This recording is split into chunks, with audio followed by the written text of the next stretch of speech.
It's Kate. And Oliver Hudson.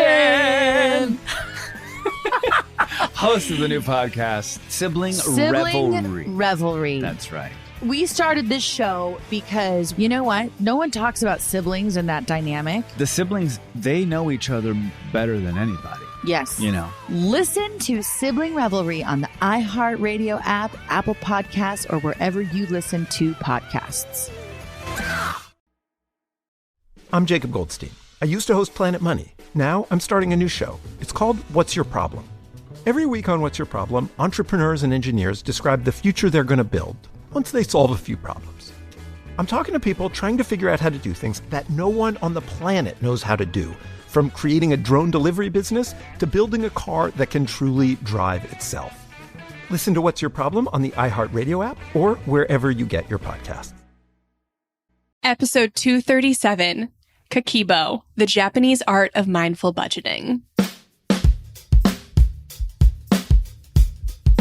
Welcome to the Frugal Friends podcast, where you'll learn to save money, embrace simplicity, and live a richer life. Here are your hosts, Jen and Jill.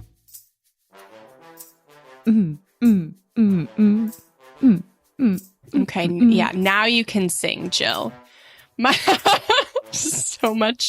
So excited for this episode. I'm Jen. Welcome to the Frugal Friends podcast. I'm Jill. And we are bringing you an episode today that proves there is literally nothing new under the sun. Like, if anybody says they've come up with a revolutionary idea, they literally just haven't done enough research to figure out that somebody 100 years ago came up with the same idea. They're either lying to you and trying to package it in a way that you're going to buy it, or they're just ignorant and they don't know.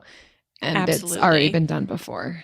And so we were ignorant, and we didn't realize the Japanese had basically said everything that we're saying 100 years ago, specifically a Japanese journalist, the first female journalist in Japan. And we are very excited to dive into what she has named Kakeibo, which is the Japanese art of mindful budgeting. Yes, I had not heard of it before, but it is getting a resurgence lately. It's like one of those more in vogue things. But mind you, it was in vogue 100 years ago and worked for people then, and it's going to work for us now. Absolutely. But first, this episode is brought to you by pen and paper. Remember us, they say? No, not the Notes app on your phone or that knockoff iPad that's only used to replicate pen and paper but costs $1,000 for some reason with a monthly subscription plan. The actual pen and paper that you can get like for free at any event or in your mailbox. They want you to know to not be afraid of a relationship with them, with your pen and paper. Yes, it's more intimate than tapping a screen, but that's what relationships are about. Intimacy, vulnerability, longevity. This is a long-term commitment. Like when you write something down, lose it, and find it 3 months later, and you physically hold it in your hand. Pen and paper. For those who want something special. So it's a long-term relationship because you write it down, you lose it, you forget where it is, and then you re-find it. And it's just there always. It's always there. You think you threw it away and it's still there. It's still like in your junk drawer or your like pile of papers. Like it's always there. My favorite is when I find someone else's shopping list like on the ground at the grocery store in the parking lot. And I feel like I have uncovered some secret treasure. Like I was never meant to read this. This is someone's actual handwriting. Ooh, what were they buying? Why were they getting those two things together? Wow. Yeah. I mean, that takes long-term relationship saucy. To a whole new level. Right? It's a little scandalous. Someone's intimate writings on their pen and paper. Yeah. And pen and paper are integral to Kakeibo, and you will find that out as we go through these articles. If you are on your budgeting journey and you're like, nothing is working, I don't understand, help me. Then we have a few other episodes that you can queue up to listen to after this one. So the first is episode 222, Stop Strict Budgeting and Start Living in the Radical Middle. And then the other is episode 177, What is Values-Based Budgeting and How Do You Practice It? And that's really at the heart of Kakeibo, I think, is values-based spending and values-based budgeting. And I think this is just a very elegant way of getting to it. Yes. I'm really excited to talk about this kind of in an older way, but still very relevant. And we know what that means. It's timeless and it works. And there's many principles and tenets in here that we can take and certainly make it work for us. But I love it when these older ways, these kind of ancient pathways resurface, because I think there's something really rich in the method for it to have that degree of longevity. Mm-hmm.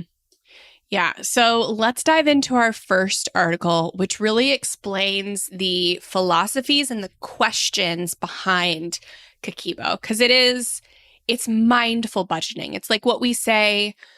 I mean, it's basically like everything we've said, just like repackaged in a different way. And so I'll just let it speak for itself. But it's from Shondaland. It's called The Art of Kakeibo. This Japanese budgeting system could change your financial life. And so this is your first time hearing about Kakeibo. Jill, what are your thoughts on this article specifically? It's fantastic. I mean, certainly I'm really excited about this method, but the article I think is really helpful. It's quite a long article, so we're not going to obviously read off the whole thing to you all. We're picking out the highlights from it, but I do think that the introduction they give and the background is really insightful. So just a few things before we get into kind of the questions and the categories and that kind of a thing.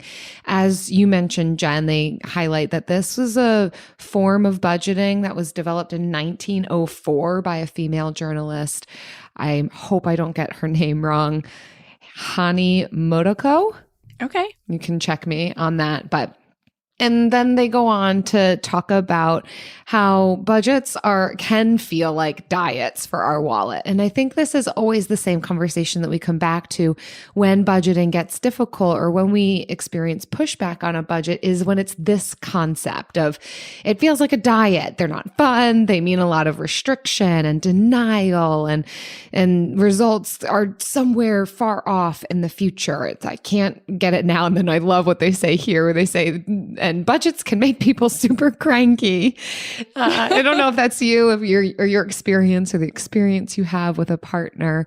But sometimes if we approach a budget like a diet, that's why it can be really difficult. And so I think this system of budgeting presents a different mindset, a different approach, which is what we talk about all the time. So I'm so thrilled to see this be supported with an older way of going about this. And so I also like how they describe Kakeibo being really elegant and straightforward, and it pairs mindfulness practices to the process of spending and in turn budgeting, but making a big focus on the spending and an awareness of the behaviors rather than the restrictions and the denial and the parts that make us cranky.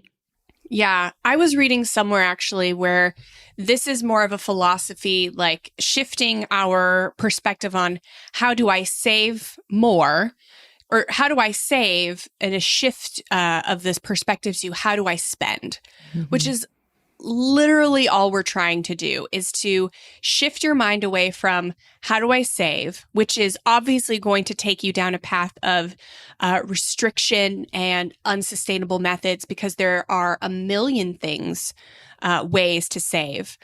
There are over 200 in our free ebook called Modern Frugal Living. You can get it at frugalfriendspodcast.com/ebook for free. Plug. Yeah, thank you. But it is free. So there are so many ways to save. It can get overwhelming, and it's how we quote unquote fail or fall off the wagon, or, et cetera, et cetera. But when you shift your mindset to how to spend, how do I spend, then you can get intentional about every dollar you spend, and you can feel good about it. And then you naturally save more, because you are deciding to not spend money on things you don't care about, and you are spending confidently on the things you do. And it doesn't always work out the first month, because frankly, you don't always know what you care about the first month. You think you care about everything. And as time goes on, you get better at learning who you are and what you want and what you care about and what you don't care about, so that it is a sustainable way to live life and results in more saving. Mm-hmm. And so that's what I really love about what's at the heart of this quote unquote like budgeting method. Mm-hmm. So Kakeibo, it translates to household family ledger. So I love that terminology too. I feel like you could use ledger instead of budget and get the same result without as much of the mental muck that budget kind of like puts forward. But like, again, it was created by a female journalist in Japan for housewives. And she was really like an advocate for Japanese housewives to be conscious of their spending and start saving for their families and to be in charge of the family finances. And I'm just like, yes, yes, yes. And she founded a magazine for housewives. And this was just like one of the things she put in there as like a simple way for women to manage their household finances. I love it. I love all of those words combined: household, family, ledger. I mean, first of all, we all know what a ledger is, but it's not a common word within our English language. And yeah, it does kind of come without all of the preconceived notions to it. It's just a thing. It's a ledger versus all the preconceived ideas that comes with the word budgeting. And then pairing both household and family, that it's what's needed and necessary for the house, but that there's a collective unit engaged in this as well. It's so beautiful. I'm really vibing on a lot of what's being talked about here. Yeah, we are feeling strong vibes. And one of the reasons it's seeing a resurgence is because of all the technology that has become available in the financial sector, which is awesome. Like fintech, financial technology has made investing so much easier. It's made making money, earning a living like on the internet so much easier. It's done all these amazing things, but it's also allowed marketers and businesses to market to you and have you spend money without all the friction of buying in store or parting with your cash or seeing what is like without balancing your checkbook like your grandma used to do, you know? So while technology has blessed us in so many ways, it's also taken a lot of the relationship away from how we spend money. And the goal of Kakeibo is to reconnect you to your relationship with spending. And so spending is a lot of what we're going to be talking about with the Kakeibo method. So yeah, let's get into how to execute it. So since the process does predate smartphones and computers, it does rely on that good old-fashioned pen and paper, the sponsor of today's episode. Go figure. And so one of the first steps with Kakeibo, much like any mindfulness work, is becoming aware, increasing our awareness. And as it relates to our household family ledger or our finances, it's what's actually happening. We need to raise our awareness there as part of this first step. So that's going to mean keeping detailed track of your spending for a set period of time.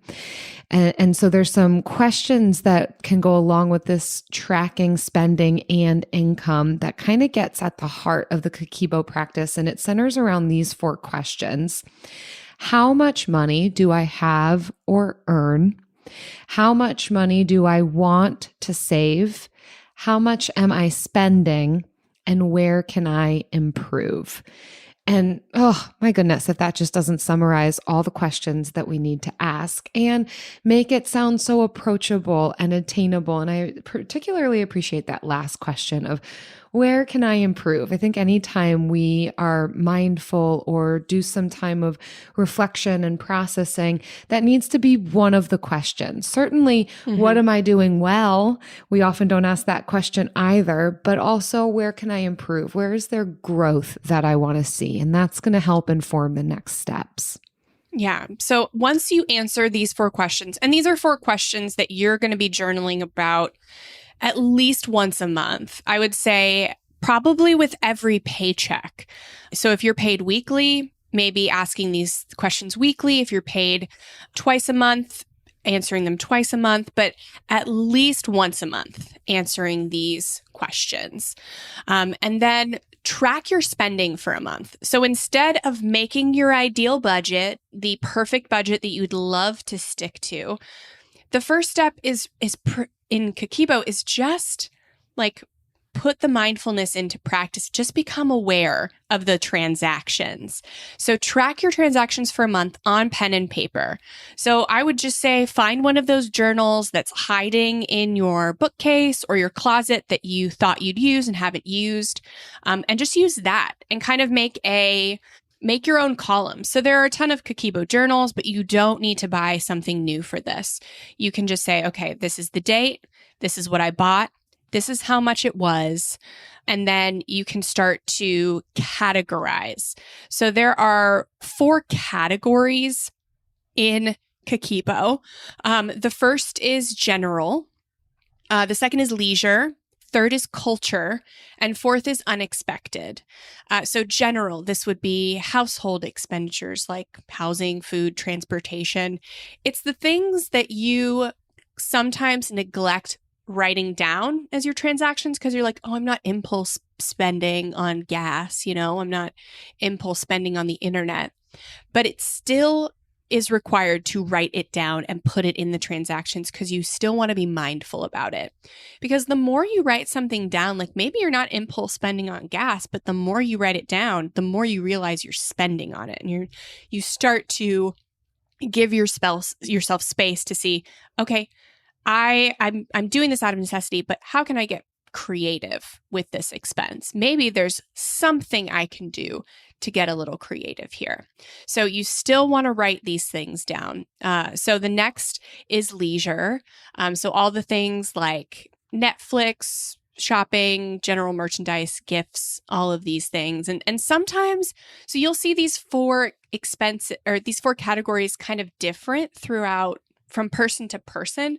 Some people say that general is essential or necessities, where leisure is like non-essentials. I personally like the general and the leisure, but I also like essential and non-essential, because then you can, as you start to get your values in order and find out what you really love, then you can say something that might be leisure can become like essential, can kind of get bumped up. So it's up to you. Then we've got culture, which is things that enrich your life. So a subscription to a newspaper or magazine or a professional organization. Maybe it's a haircut. They're also, they say, considered non-essentials, but just a little bit more, I don't know, culture. You get to decide what's culture for you. And then fourth is unexpected. So this is stuff that comes up, unexpected, that we all need to pay for. It's those things that happen and you're like, oh, I bust my budget. I suck at budgeting. No, they're just unexpected costs. And I love that this method specifically accounts for them. So when you're starting out, you track your transactions, you say what it is, how much it was, and then what category it falls in. Yeah. And then from there, once you've done the work of those steps, it's then setting your goals. Once you have increased your awareness, you've divided your spending into different categories, then allowing that to help inform what do you want to see for your money over the course of the next month, the next few months, the next year, few years? What do you want to achieve with your money? What's your timeline for achieving those goals? What big and small goals do you have? So setting those things for each of the categories: general, leisure, culture, unexpected. And so sure, that then would become like a quote unquote budget, or how you would approach your household family ledger with what you want to see your spending look like. So again, it is that shift from what am I spending on versus what am I saving on, although both will be happening. Saving will be happening in certain categories as well as spending. And then continuing to track your spending and assess how you're doing. How does it line with your goals, with your values, with what you said you wanted to do? And then I like how the article moves into these questions that we can ask before we spend. So a lot of this can be helpful, particularly in avoiding impulse spending, but just in general, before we spend, asking, do I actually need this? Will it be useful? And does it get me excited? Do I have space for this? Will it have a place to live in my home or in my life? Do I actually have room for it? Based on my current financial situation, can I actually afford this? How do I feel about buying this? So that's a true mindfulness practice, getting in touch with your thoughts and emotions. What is it stirring in you, even viscerally inside your body? What are you noticing is happening for you when you think about purchasing this? A lot of times for me, I've talked about this in previous episodes, if I get kind of like sweaty or my heart's racing before purchasing something, that's usually an indicator for me that I'm probably not comfortable doing it right at that moment. Maybe I need to think about it more, or it is an impulse purchase. So just paying attention to what's happening inside you. And then finally, another question we can ask is, what is my general emotional state today? So kind of even more broad, where am I at? Checking in with myself emotionally. Is this maybe a coping mechanism?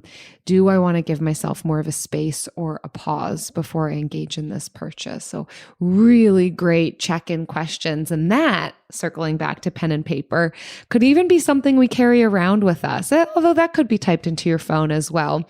Kind of my checklist of questions I ask myself before purchasing. So when you're out and about, pulling out those questions and kind of running through the list or asking yourself whatever questions feel most relevant to help inform that decision. So you make sure that you are making a good choice for yourself.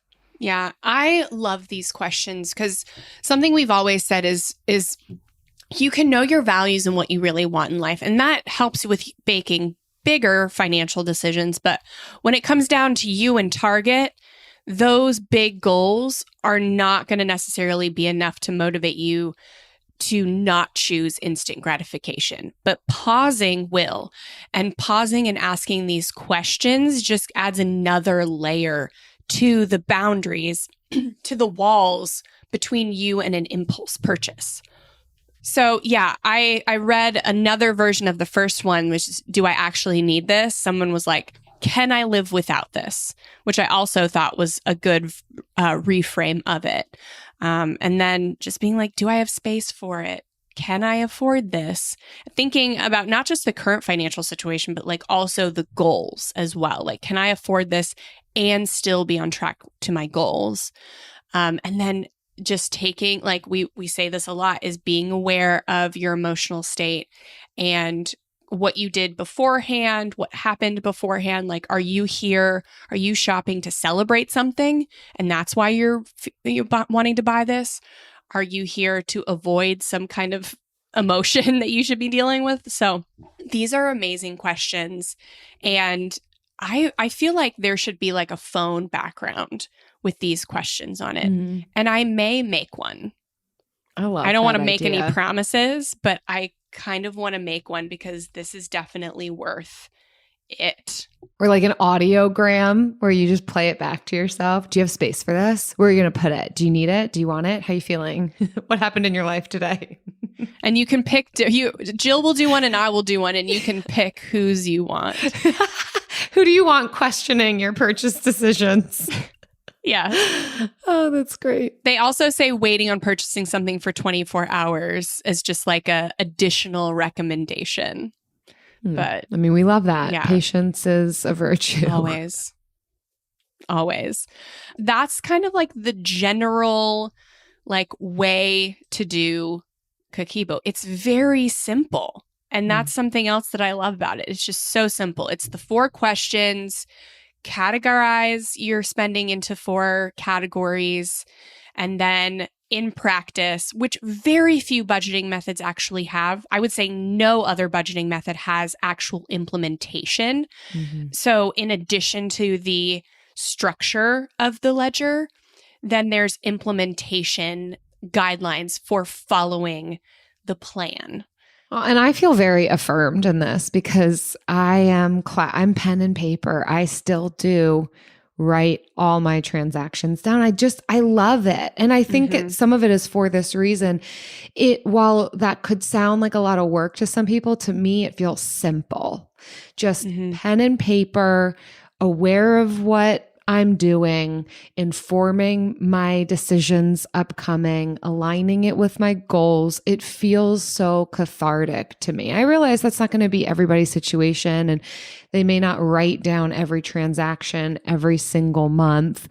But for me, this is essentially what I have been doing already. So I'm glad to have a term for it. I know. I feel the same way. Like we've been talking about this stuff for years, and to actually have a name for it, and this just really simple, like beautiful. We've said the word elegant several times in this episode, but I really feel I love it. It's so simple. It's so elegant, and I'm already obsessed. But let's move on to our next article.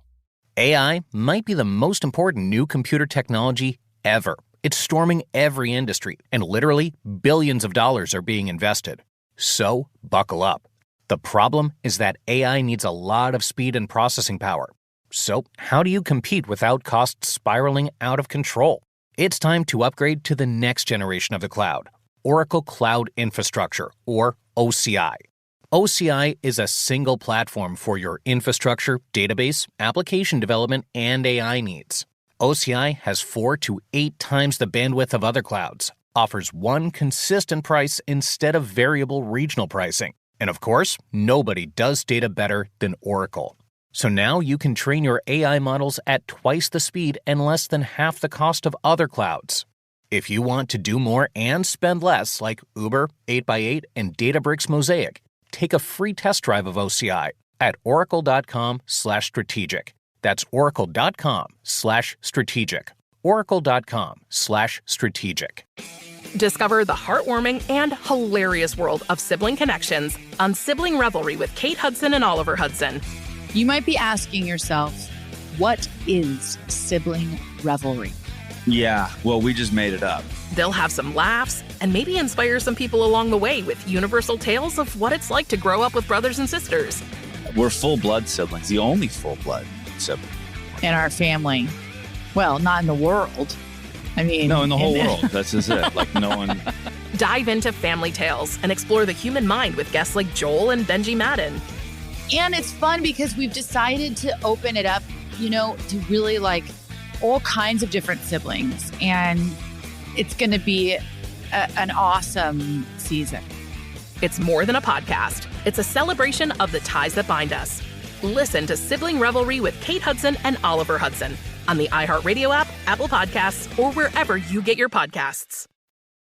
It's from Refinery29, and it's Learn About Kakeibo, the Japanese art of saving money. So a lot of the same things highlighted in this article as the previous one, but this takes a specific look at what are the things we need to know about Kakeibo in order to engage with it. So yes, it does sound simple. Sitting down at the start of each month and making a plan for how we're going to spend and having categories and awareness of our goals. It's so beautiful. And what else do we need to know? And so first off the bat is this shifting of focus. Jen, you and I have already mentioned this, but just to highlight it one more time, it really is looking a lot at the spending aspect of our finances rather than the saving. Again, both will happen, but clearly we're looking a lot more at our spending decisions, the things that we're acquiring, where our money is going. And oftentimes that can feel more approachable than when we're just talking about saving. If we're using the words saving and we can't have and we need to restrict, then it can feel like a chore versus becoming more what we can do, what we can have, what we can afford. How are we going to do that? I like how this article frames this, that it becomes a much more inviting prospect. And it does feel that way of we're all spending money. So here's a method to become more engaged in that and align it more with your values and goals. Yeah, I think in frugality, sometimes we're tricked into thinking that spending is bad, and it's how can I spend less? How can I buy less? Which is, yes, we invite that, especially when you are spending on a lot of different things that maybe you don't love. But I think what we want to reframe frugality to be is the emphasis on how do I spend better? Spending is great. Spending is neutral. So how do I just improve my spending instead of shaming yourself for spending on a plethora of different things that actually are neutral? They're not bad to spend on. Even if somebody's trying to tell you that you shouldn't be spending money on them, the things itself are not bad. And so let's lift the shame off of what we're spending on and focus on how do we spend better. I can't be nodding harder right now. We are not recording video on this one, but I'm giving myself whiplash for how hard I'm nodding at everything you're saying. It's a nodding yes, not a no. Thank you. Not shaking my head, I'm nodding it. So the next is, and I think all these are like mindset shifts. So if you make these mindset shifts, you'll have a much better time implementing Kakeibo. So the second shift is that writing things down will help. So keeping Kakeibo is all about recording your spending. But when we do it, we just plug numbers in on a spreadsheet, or we sign up for Mint and they just automatically plug transactions in. It takes away the core reason to record your transactions. Putting pen to paper is a fundamental part of this practice. And it's one of the reasons when people are like, what's your favorite budgeting app? And I still don't have one, because it just depends on where you're at on the journey. When you are very early in the journey, and I would say everyone can benefit from this at some point, whether you're just starting out or you've been doing it for a while, like recording your transactions manually is essential to discover and learn about your relationship with money. It's essential. And so typically I would just recommend an app where you could do things manually, or a budget spreadsheet where you could input things manually. But I love this concept of actual like physical pen to paper, because it forces you like to slow down. Like we're all so busy. And so to go to the grocery store and have to pause like before you put the groceries in the car and write down the transaction and the amount and the category, it's not inconvenient, but it's not the most convenient. Mm-hmm. Like it's not going out of the way to like 7 different grocery stores to get the lowest price on everything. But it's also not just swiping your card and being totally disconnected from the bill. Like it's that radical middle. Yes. The next thing that is worth noting about this method is that we're going to need to be honest about our musts and our wants.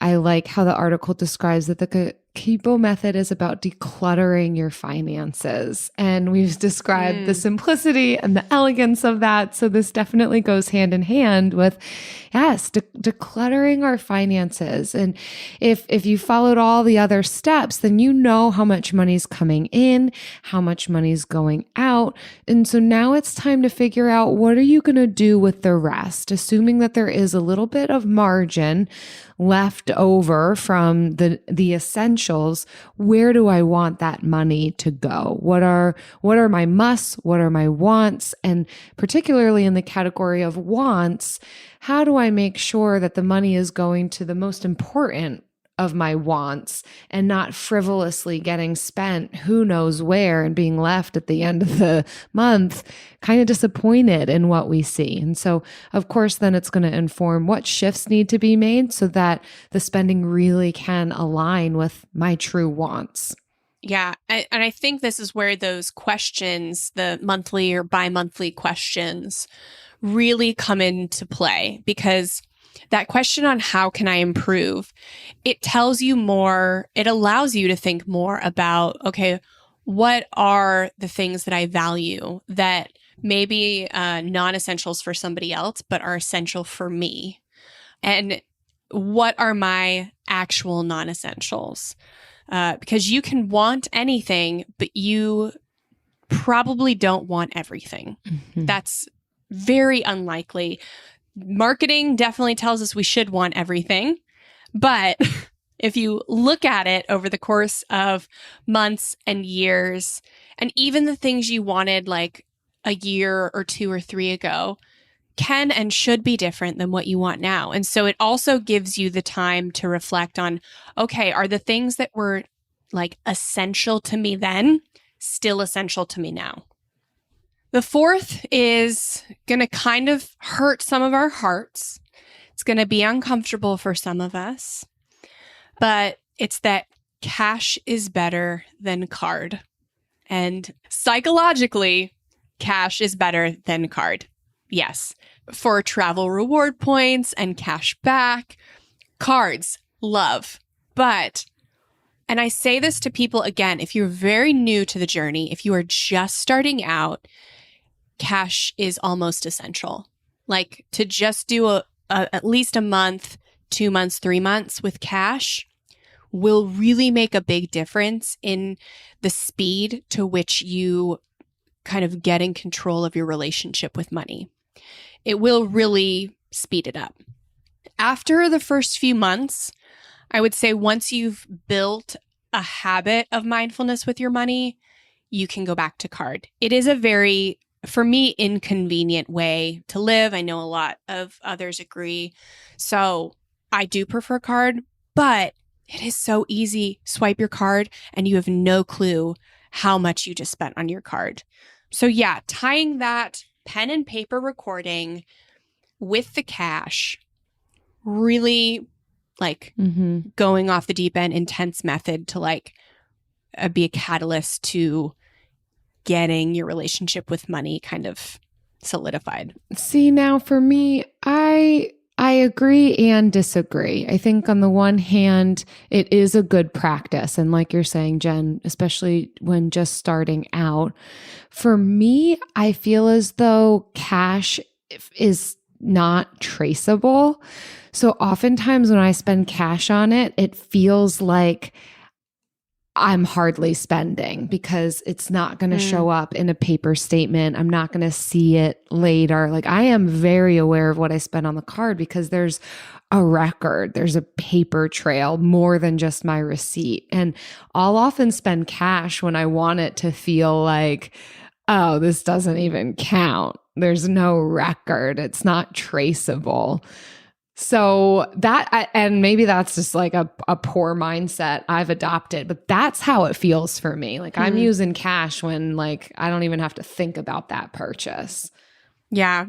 It is the first time I've heard somebody say that, but I'm sure you can't be alone. And I'm not going to judge anybody for not going to cash because I couldn't, I wouldn't. And I think with the recording, like with the pen and paper recording, it does add that mindfulness. So I think maybe you wouldn't need to stay on cash as long as somebody who was using an app to track their budget. So I really think it does add that relationship to the spending that a fintech app would not. Yeah. So I'm not going to judge anyone for not doing the cash envelopes. Thanks. I appreciate you withholding your judgment from me. So the final thing on here to be aware of, number 5, is that you should finish the month by reflecting on your progress. And I so appreciate how this is coming full circle. And it is congruent with mindfulness practices, with the simplicity of it, but also the connectivity of it, that we're not just setting goals and tracking our spending. We're also looking back and reflecting, because oftentimes that's where the true understanding, learning shifts happen is when we give ourselves space to reflect. So once we've set the month and we've done the month, this is crucial to then pause and reflect. How did that go? What went well? What do I want to see go differently before we set what the next month is going to be? We've got to give ourselves that space and time to look back and learn from what just happened. Yeah. You know what else we can use to learn what has happened? Look back and reflect before we move forward. We really should create a compilation of the Bill of the Week.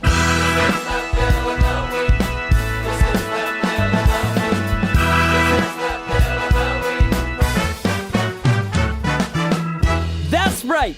It's time for the best minute of your entire week. Maybe a baby was born and his name is William. Maybe you paid off your mortgage. Maybe your car died and you're happy to not have to pay that bill anymore. Duck bills, Buffalo Bills, Bill Clinton. This is the Bill of the Week. Hi, Jen and Jill. My name is Em, and I'm calling from Quebec, Canada, and I wanted to submit my Bill of the Week. So my bill is my new heating and air conditioning device that has been installed last week. I've been working from home for the last 2 years, and it was getting really hot in the summer, so I was looking forward for this home improvement, also knowing that it will be increasing the value of my house. The total bill was $7,000, so it was quite high, but after getting some information, I knew that I was eligible for different grants, so I will be getting back a little bit more than $3,000 on grants from the government, and I will also be saving about $20 per month on my heating bill during the winter, so the system will be paid by itself quite quickly. And the value that it adds to my house, if I ever decide to sell it, will be way more than what I've paid for. So I'm really happy with that.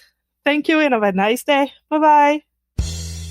Amazing, Em. Thank you so much for calling in from Quebec and sharing this amazing bill. It's so practical. And that is such a massive household upgrade that can often be one of those things like, oh, it's so much money to spend on something that you don't totally notice, although heating and cooling is really essential.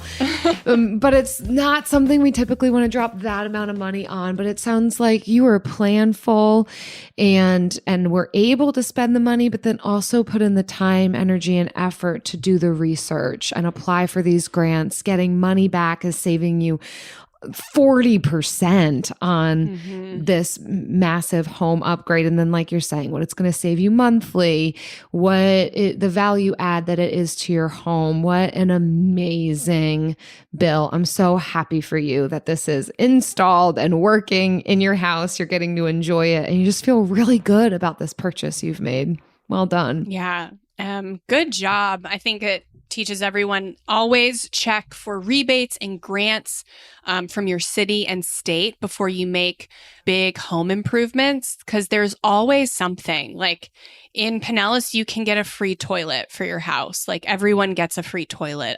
Like there's a very minimum standard you need to meet to get a free toilet. So like it's always worth looking for those grants. You're making us sound so weird. We're just giving out toilets down here. Never have a toilet for everyone. Yeah. And we all get excited about it. Right. So yeah, if you want to submit your bill of the week, visit frugalfriendspodcast.com/bill to leave us a bill. Maybe you got a free toilet. We'd love to hear about it. Yes. Discover the heartwarming and hilarious world of sibling connections on Sibling Revelry with Kate Hudson and Oliver Hudson. You might be asking yourself, what is sibling revelry? Yeah, well, we just made it up.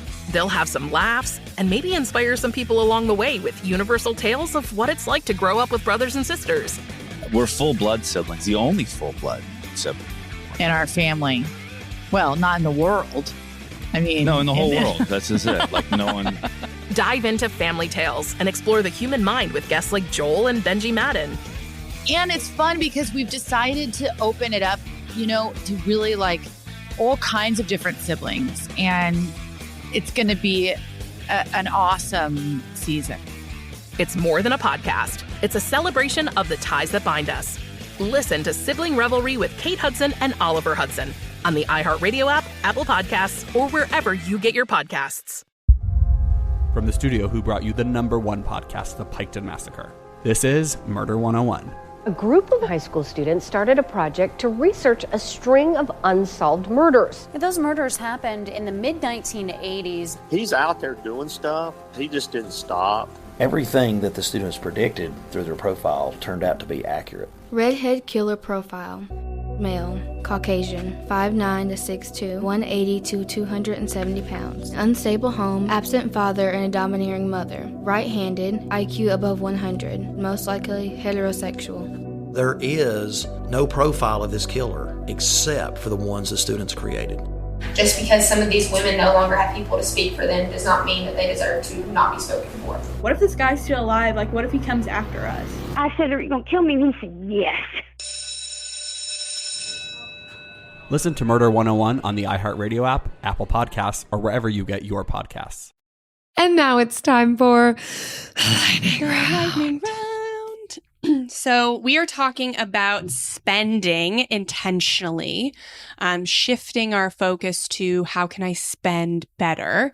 So we want to know, inquiring minds want to know, how do you feel about your intentionality towards your spending in this season? Because it is seasonal. Once you achieve intentional spending, it's not like you're there forever. It's definitely seasonal. And so let's be honest and transparent and vulnerable about our seasons. Jill? I was going to say, so do you want to go first? If you want to be honest, transparent and vulnerable? All right. So I am feeling really great, actually. You caught me in a good season. And I'll be honest with you. There's times when I am not crushing it. But right now feels really great. And I'll tell you why. I have been doing a ton of cooking at home and making meal plans, and it has been going so well. Now, part of that is because we are on a 4-week stretch where we have no travel plans and no guests. That has not happened in the last 2 years, at least, where we haven't had guests or travel plans for that amount of time. So part of it is my ability to really get into a rhythm and be at home and cook for us. And so that is one of the discretionary spending categories that can get out of hand for us. So me being on top of it it's been intentional, and it has also really saved us a lot of money over these last few weeks, which has allowed us to then put some additional money towards the renovations that, by the way, you might be able to hear in the background. If you hear any power tools, it's happening. No, it's fine.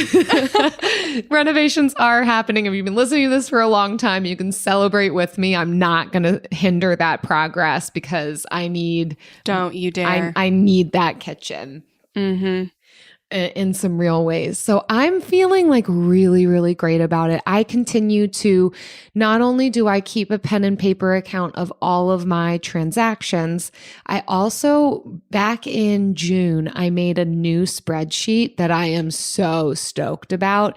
It's a more complicated spreadsheet, but it gets my finances to a more detailed measure that is really cool for me, and has a few more categories of sinking funds that has been helpful for me, because I'm realizing I've got a couple of things that I want to be saving for that I just wasn't doing when I didn't have it allocated to different sinking funds.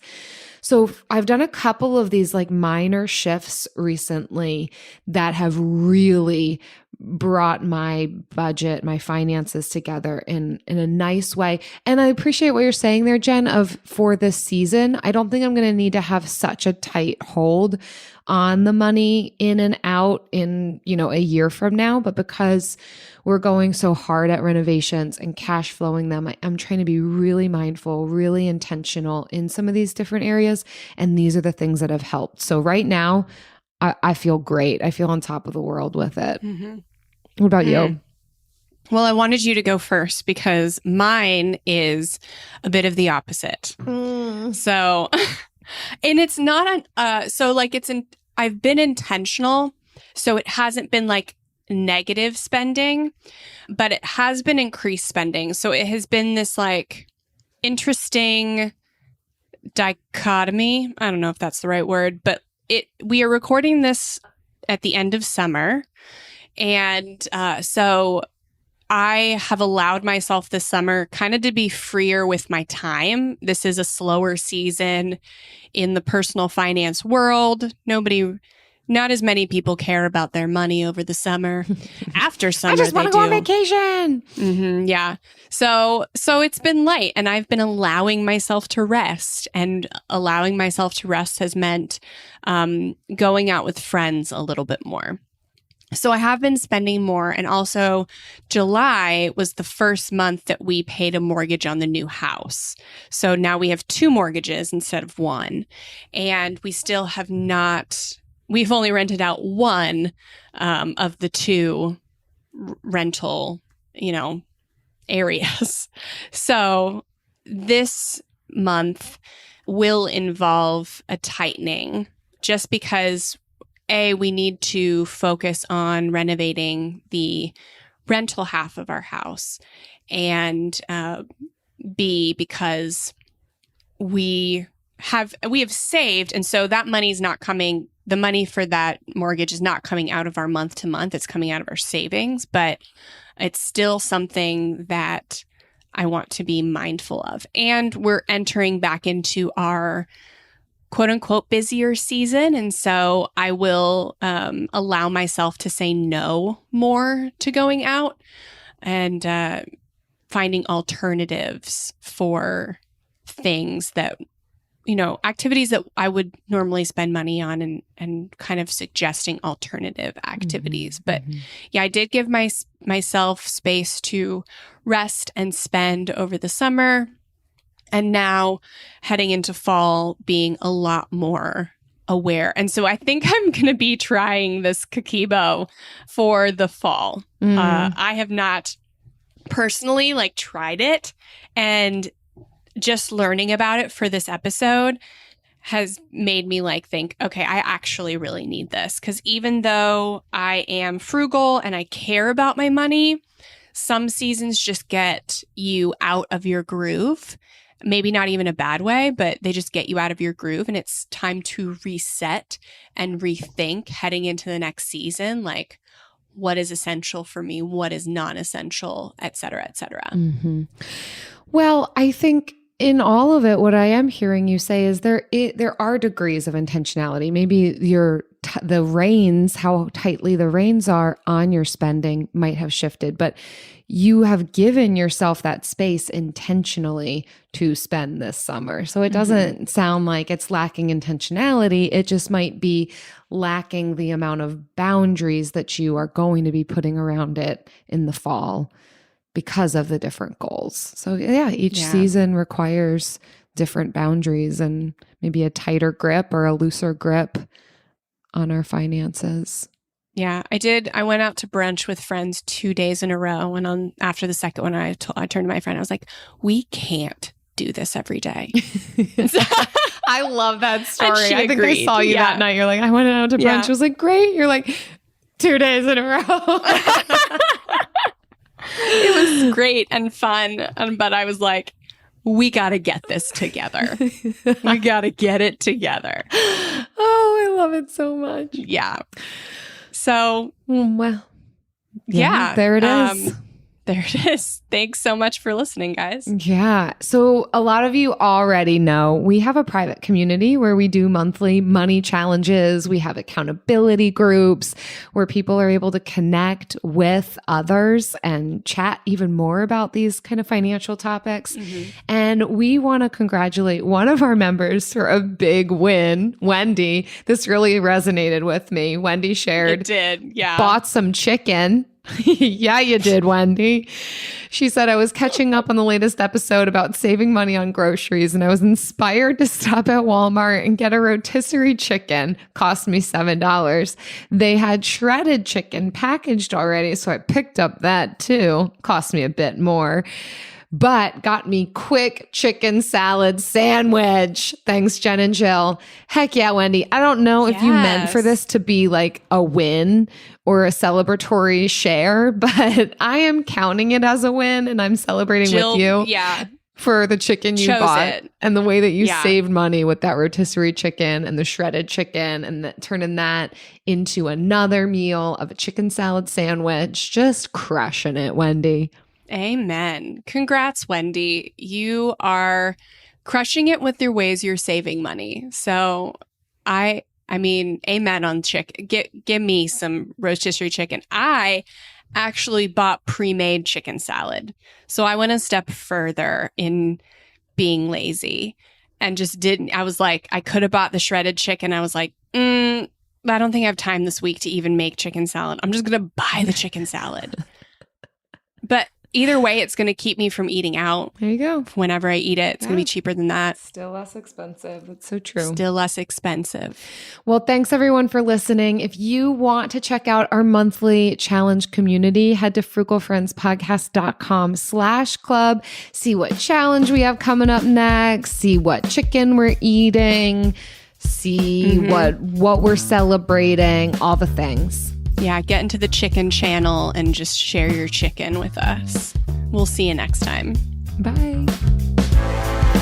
Frugal Friends is produced by Eric Sirianni.